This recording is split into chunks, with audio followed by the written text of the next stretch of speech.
ఇవాళ నాయకుడు రాహుల్ గాంధీ గారు చెప్పారు అధ్యక్ష, మొట్టమొదటి కేబినెట్ లోనే 6 గ్యారంటీలకు చట్టబద్ధత తెస్తాం, మెగా డిఎస్సి మొట్టమొదటి కేబినెట్ లోనే ఇస్తాం, 6 నెలల్లో డిఎస్సి పూర్తి చేస్తాం, రిక్రూట్మెంట్ చేస్తాం. మొట్టమొదటి కేబినెట్. ఇప్పుడు 3 కేబినెట్లు అయినట్టున్నాయి అధ్యక్ష.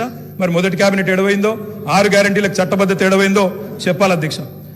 రాహుల్ గాంధీ గారు చెప్పారు ఆదిలాబాద్ లో, ఏం చెప్పారు అధ్యక్ష? 24 గంటల్లోనే, ఇది నేను చెప్తలేను అధ్యక్ష, హిందుస్థాన్ టైమ్స్ రాసింది, 24 గంటల్లోనే 2 లక్షల రూపాయల రుణమాఫీ చేస్తాం రైతులకు.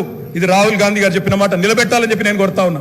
24 గంటలు కాకపోయినా 24 రోజుల్లోనైనా నిలబెట్టండి అని చెప్పి నేను కోరుతా ఉన్నా అధ్యక్ష. వారు చెప్పినారు కౌలు రైతులకు బీమా రుణాలు, కౌలు రైతులకు బీమా, కౌలు రైతులు ఎదురు చూస్తున్నారు రాష్ట్రంలో, మరి రుణాలు ఇవ్వమని కోరుతా ఉన్నారు అధ్యక్ష. ఇది రేవంత్ రెడ్డి గారు చెప్పారు, కేసీఆర్ ఉంటే 5,000 వస్తాయి, కేసీఆర్ ఓడిపోతే 15,000 వస్తాయని చెప్పి డిసెంబర్ 9 నాడు స్వయంగా రేవంత్ రెడ్డి గారు చెప్పారు.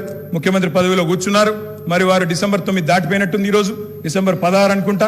15,000 ఎడబోయినాయని చెప్పి రైతులు అడుగుతా ఉన్నారు. రేవంత్ రెడ్డి గారు మీరు సమాధానం చెప్పేటప్పుడు చెప్పాలని కోరుతా ఉన్నాం అధ్యక్ష. వారు చెప్పారు బీసీలకు 1,00,000 కోట్లు, బీసీలకు సబ్ ప్లాన్ తెస్తాం, బీసీలకు ఎంబీసీ మంత్రిత్వ శాఖ తెస్తాం, బీసీలకు మేము బ్రహ్మాండంగా 1,00,000 కోట్లు కేటాయిస్తాం, సబ్ ప్లాన్ తెస్తామన్నారు.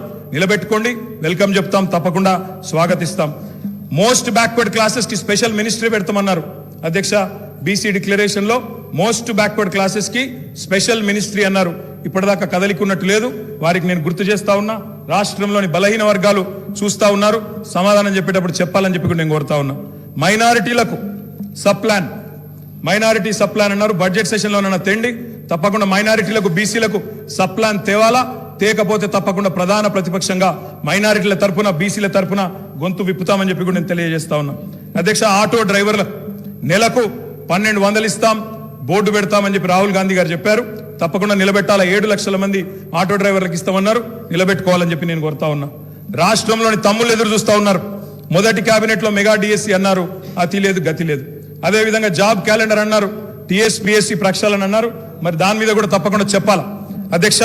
ఇంకా చెప్పారు అధ్యక్ష, మొదటి ఏడాదిలో 2 లక్షల ఉద్యోగాలు భర్తీ చేస్తామన్నారు. ఆ ఉద్యోగాల వివరాలు ప్రకటించాలని చెప్పి నేను డిమాండ్ చేస్తా ఉన్నా, తప్పకుండా చేయాలని చెప్పి కోరుతా ఉన్నా. ఇక మా సోదరుడు వివేక్ గారు కూడా మాట్లాడినారు అధ్యక్ష.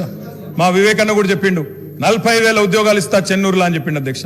చెన్నూరు ప్రజలు ఆశగా మా వివేక్ అన్న గురించి చూస్తున్నారు. తప్పకుండా 40,000 ఉద్యోగాలు ఇవ్వాలని చెప్పి కూడా నేను కోరుతా ఉన్నా అధ్యక్ష. ఇంకా చాలా చెప్పారు అధ్యక్ష. ఇట్లా హామీలు 1, 2 కాదు అధ్యక్ష, చాలా చెప్పారు. We welcome it. మీరు నిలబెట్టుకోండి, తప్పకుండా నిలబెట్టుకోండి, తప్పకుండా బ్రహ్మాండంగా పనిచేయండి. మేము చేసిన దానికంటే ఎక్కువ పని చేయండి, మేము చేసిన దానికంటే ఎక్కువ పేరు సంపాదించుకోండి. 64 కాకపోతే ప్రజలు మీకు ఇంకా ఎక్కువ ఆశీర్వాదం ఇస్తారు, తప్పకుండా చేసుకోండి, మాకు అభ్యంతరం లేదు.